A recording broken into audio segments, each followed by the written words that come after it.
بسم الله الرحمن الرحیم. کثافت په موږ څنګه اندازه کوو؟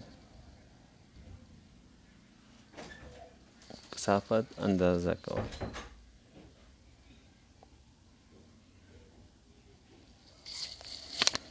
د یو شي د یو جسم به کثافت څنګه اندازه کوو؟ نو مثلا موږ سره یو تیږه ده، صحیح ده، دا یوه تیږه ده.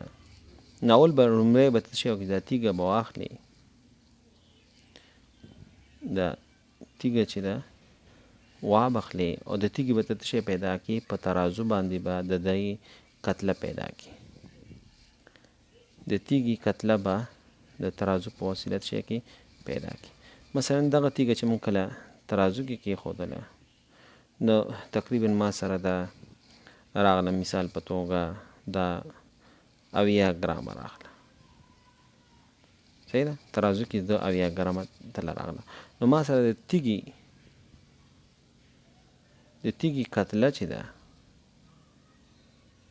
صحیح ده، ام دا ما سره راغی 80 ګرامه. بیا به څه وکړو چې موږ به همدا تیږه راواخلو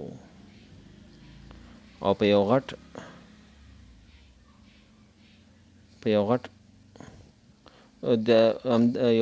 لوښی به واخلو او په یو غټ لوښي کې به چې موږ سره درجه دار لوښي، صحیح ده، یعنې درجې په ما سره 1 2 3 دا موږ سره یې پکې، صحیح ده، 10 ملي 20 ملي 30 ملي دا لیکل په شوي.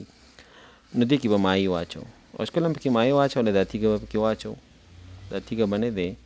نو ما سره به مثلا مخکې چې موږ تیږه نه ور اچولې، د دې اوبو حجم ما سره 20 ملي و. کله چې دا تیږه پکې موږ واچوله، نو د دې دا حجم مثلا موږ سره 30 ملي ته ورسېد.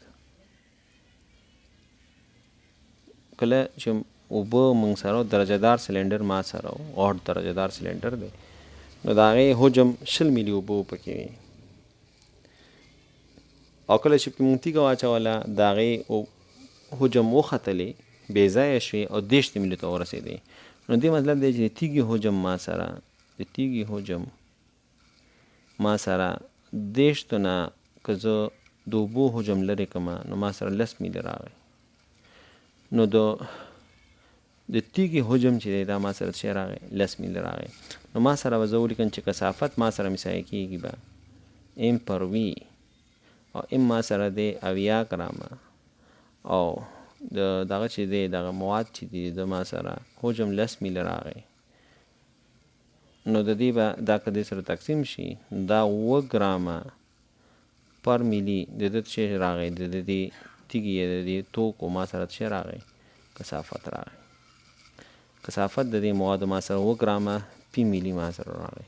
نو موږ کولی شو چې موږ د یو شي کثافت چې دی هغه موږ داسې شی کو، داسې اندازه کو.